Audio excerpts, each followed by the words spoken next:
ये कहानी है रतनपुर के एक ऐसे गरीब मछुआरे की जिसकी ईमानदारी ही उसकी सबसे बड़ी दौलत थी। माधव नाम का ये मछुआरा दिन भर नीलमती नदी में जाल फेंकता ताकि अपने घर का चूल्हा जला सके।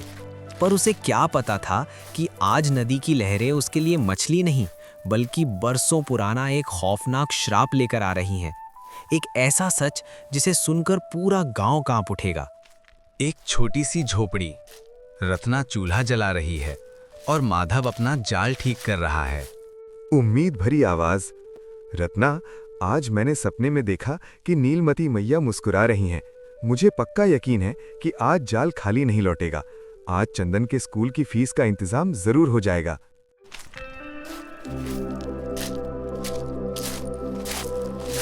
आपके सपने तो बड़े सुनहरे होते हैं माधव, पर हकीकत बड़ी बेरहम है। कल भी आपने यही कहा था, पर घर में सिर्फ 2 मुट्ठी चावल बचे हैं। संभल कर जाना, आज हवाओं में कुछ अजीब सी ठंडक है। डर मत पगली, जब तक हनुमान जी का आशीर्वाद है तेरा माधव खाली हाथ नहीं लौटेगा। ताजा माल है भाई, सीधे नीलमती की गोद से। आज तो नदी ने जैसे खजाना लुटा दिया है। ग्राहक हैरानी से, अरे माधव, आज तो तुम्हारी किस्मत चमक गई। इतनी बड़ी और सुनहरी मछलियां तो मैंने पहले कभी नहीं देखी। माधव खुश था, पर वो नहीं जानता था कि ये खुशियां उस आने वाले तूफान से पहले की खामोशी हैं। हे भगवान, ये जाल इतना भारी कैसे हो गया? क्या कोई मगरमच्छ फंस गया है? खींच माधव, खींच। मिट्टी से सनी काली सुराही बाहर आती है जिस पर खून जैसे लाल निशान है। ये क्या? कोई पुरानी सुराही? इस पर ये अजीब से निशान, जैसे कोई मंत्र लिखे हों। इसे घर ले जाना ठीक होगा या नहीं?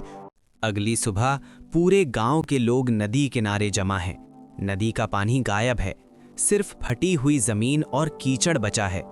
ग्रामीण एक चीखते हुए, अनर्थ हो गया, नीलमती मैया रूठ गईं, पानी कहाँ गया, हमारी फसलें बर्बाद हो जाएंगी। नहीं, ये कुदरत का खेल नहीं है। उस सुराही को बाहर निकालते ही ये सब हुआ है। मैंने अनजाने में किसी शैतान को जगा दिया है। राजा का दरबार। माधव जमीन पर गिरकर गिड़गिड़ा रहा है। दुहाई हो महाराज, नीलमती नदी सूख चुकी है। अगर पानी नहीं लौटा तो रतनपुर शमशान बन जाएगा। मुझे लगता है कोई बुरी शक्ति हमारे गांव में घुस आई है। मंत्री जी, ये क्या अनहोनी है? तुरंत सेना को भेजिए। अगर किसी ने पानी रोका है तो उसे हमारी तलवार का जवाब देना होगा।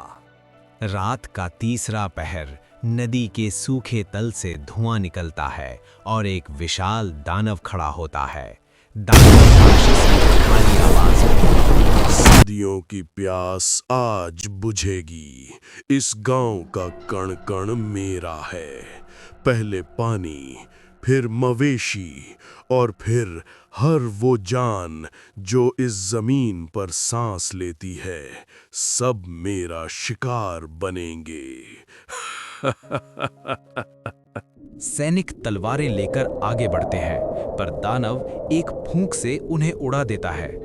सैनिक नायक चिल्लाते हुए, पीछे हटो, ये तलवारों से नहीं मरेगा। ये कोई जिन है या पुराना दानव। भागो, अपनी जान बचाओ। राजा और मंत्री झाड़ियों के पीछे से सब देख रहे हैं। राजा का चेहरा पसीने से तर है। मंत्री फुसफुसाते हुए, महाराज, ये तो वही दानव है जिसके बारे में हमारे पूर्वजों ने किताबों में लिखा था। इसे केवल वही सुराही कैद कर सकती है जहां से ये निकला है। पर वो सुराही किसके पास है? माधव घर में सुराही को देख रहा है। रत्ना उसे रोक रही है। रत्ना रोते हुए, माधव, मत जाओ। तुम एक साधारण मछुआरे हो, उस राक्षस से कैसे लड़ोगे? रत्ना, अगर मैं आज अपनी जान के डर से घर में दुबक गया तो कल हमारा बच्चा पानी की एक बूंद के लिए तरस कर मर जाएगा। मुझे जाना ही होगा। दानव गांव की तरफ बढ़ रहा है।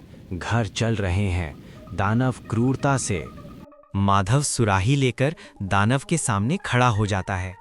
माधव चिल्लाकर, ओ प्यासे दानव, तू गांव वालों को क्या मारेगा? अगर तुझ में दम है तो इस सुराही की शक्ति को रोक कर दिखा, जिसने तुझे सदियों तक कैद रखा था। दानव गुस्से में, कीड़े, तेरी इतनी हिम्मत? ला वो सुराही मुझे दे, मैं उसे धूल में मिला दूंगा। दानव माधव को पकड़ने के लिए झुकता है। माधव सुराही के ढक्कन पर लिखे मंत्र पढ़ता है।